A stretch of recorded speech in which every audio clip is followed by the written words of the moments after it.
BBC News with Moira Alderson. The Pentagon has said almost all Russian advances in Ukraine have been stalled for several days, despite heavy bombing. The Pentagon says that major Ukrainian cities continue to be bravely defended. It also said that the Russians have not gained overall air superiority, thanks to what it calls effective Ukrainian use of air defence systems.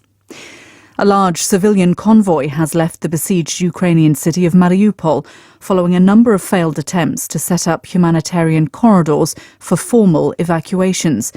Mariupol's deputy mayor, Sergei Orlov, said the citizens were desperate to escape the Russian onslaught and dire conditions.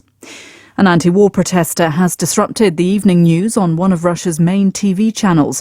A woman ran behind the newsreader carrying a sign with the text, "No war, don't believe the propaganda, they're lying to you." She's said to have been arrested. The British government's made available a website for Ukrainians with family members living in Britain to apply for visas online instead of having to find an application centre.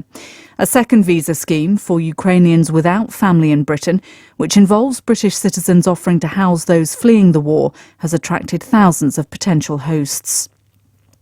A former senior Russian politician who now heads the International Chess Federation has condemned the invasion of Ukraine. Arkady Dvorkovich, who served as Russian Deputy Prime Minister from 2012 to 2018, told an American magazine his thoughts were with Ukrainian civilians. In other news, the president of Peru, Pedro Castillo, has regretted the decision by the country's Congress to open impeachment proceedings against him for alleged corruption. Mr. Castillo accused the right-wing coalition, which controls Congress, of setting traps for his government and failing to hear the voice of the people. BBC News.